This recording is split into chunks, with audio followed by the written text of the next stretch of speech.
we just lost one of the dads. One of my good friends, his father just passed away. And another side note, for the men in the room, you know, these relationships go back some 40 years, and we are starting to lose some of the parents.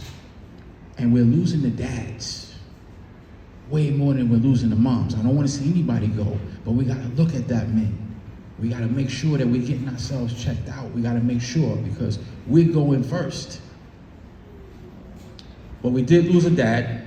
Shout out to Mr. Jameson, rest in peace to him. And we went to his funeral on Saturday. And as we were sitting there, I was reflecting on what he meant to my life. This is important. Just to show you about foundation, and about mindset, and about building foundation. We used to play basketball all day. All day. And I had a hoop in my backyard, and the Jamesons had a hoop in their backyard. So if we wasn't here at my house, we would be at the Jamesons' house. And we used to call Mr. Jameson Bob Vila, because he would constantly be just building stuff in his backyard. And he would build, you know, big decks, and he would build benches and stuff like that. But he loved basketball like all of the dads. And he would watch us when he was home. Monday through Friday he wasn't home, but the weekends he would be home. And he'd watch us. And you'd hear him through the window. He was Panamanian.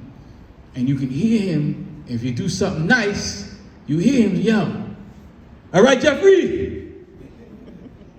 All right, Sue, I watch, I see you." Okay. And we were like, but you know, as a kid, you wanted that. That's what got me excited. Oh, yeah, I gotta get Mr. James to say all right to me.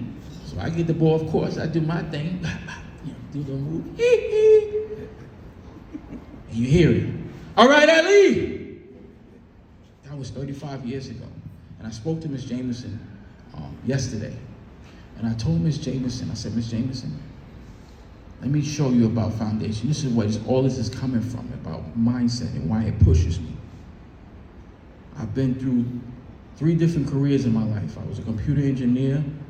I worked with NYPD for 20 years. I just retired from there last month. And I've been on this journey of training minds now for 13 years. This is my true passion. And when I get on stages like this and I have an opportunity to speak, I have an opportunity to reach out to people, and I see people are getting connected. And I see they looking at me like, "Hey, that's not what I want to hear." You know what I hear in my ears? "All right, Ali." That's powerful to me.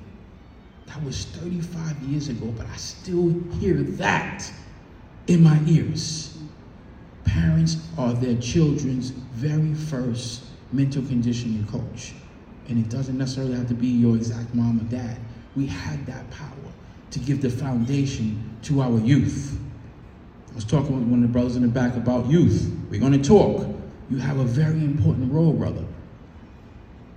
You are building the foundation for our youth. So I want to do something real quick.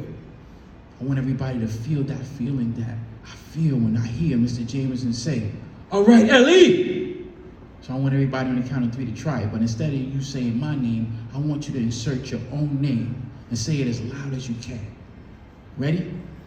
1, 2, 3. All right, Jeffrey. Love it. That's for you, Mr. Jameson.